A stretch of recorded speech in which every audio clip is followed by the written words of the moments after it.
सुनैना ने देखा कि बुढ़िया की झोपड़ी में ओखली और मूसल के पास ही कई मानव खोपड़ियां पड़ी हुई थीं। यह देखकर उसे पूरा विश्वास हो गया कि यह बुढ़िया भी उसी लंगड़े भूत की तरह मनुष्यों को मारकर खाती है या फिर उसके लिए मनुष्यों को मारकर जमा करके रखती है। उसके मन में हुआ, हाय, मैं एक मुसीबत से निकली और अब दूसरी मुसीबत में फंस गई। अपने डर को छुपाते हुए सुनैना ने प्रेमपूर्ण स्वर में पूछा, अम्मा, आप क्या कर रही थी? क्या ओखली में धान कूट रही थी? बुढ़िया ने उत्तर दिया, हाँ बेटी, धान ही कूट रही थी। सुनैना ने मूसल पकड़ते हुए धीरे से कहा, आप ठीक कहती हैं, बहू के होते हुए सास को काम करने की क्या आवश्यकता? फिर भी मैं आपको अकेले काम नहीं करने दूंगी। आइए, मैं ओखली में धान डालती हूँ और आप कूटिए।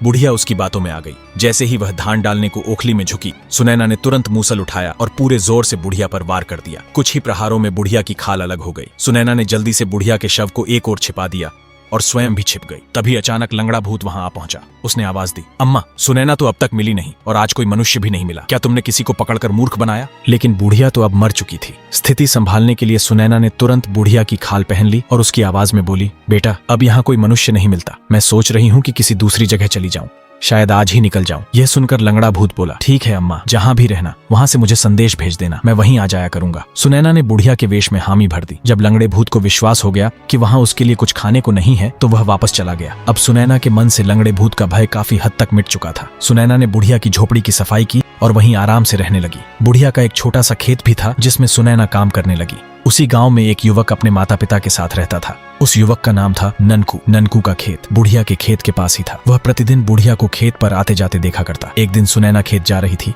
कि रास्ते में उसकी रोटियां गिर गईं। ननकू ने देखा तो उसे लगा कि ये रोटियां बुढ़िया की हैं। उसने सोचा, अगर मैं इन्हें अभी न दूं तो बुढ़िया को दोपहर में भूखा रहना पड़ेगा। ठीक है, मैं इन्हें संभाल कर रख लेता हूँ और दोपहर में जाकर दे दूंगा, फिर साथ बैठकर मैं भी अपनी रोटियां खा लूंगा। ननकू ने रोटियां उठा ली और मन ही मन योजना बना ली। दोपहर होने पर वह रोटियां लेकर बुढ़िया के खेत पहुंचा, पर वहां बुढ़िया नहीं दिखी। वह उसे ढूंढने लगा। खेत के पास ही एक नदी बहती थी। ननकू ने सोचा, शायद बुढ़िया नहाने नदी पर चली गई हो। यह सोचकर वह नदी की ओर बढ़ा। नदी किनारे पहुंचते ही उसने जो दृश्य देखा, उसे देखकर उसका मन दंग रह गया। नदी में एक अत्यंत सुंदर युवती स्नान कर रही थी। वह युवती नहाकर बाहर निकली और पानी झटकते हुए किनारे आई। फिर उसने बुढ़िया की खाल उठाई और अपने ऊपर पहन ली। यह देखकर ननकू स्तब्ध रह गया, लेकिन उसकी आंखें उस युवती की सुंदरता पर अटक गईं। वह इतना मोहित हो गया कि उसी पल उसने निश्चय कर लिया, मैं इसी युवती से विवाह करूंगा। और फिर क्या हुआ, कहानी का अगला भाग जानने के लिए चैनल को सब्सक्राइब करके कमेंट में नेक्स्ट पार्ट जरूर लिखें।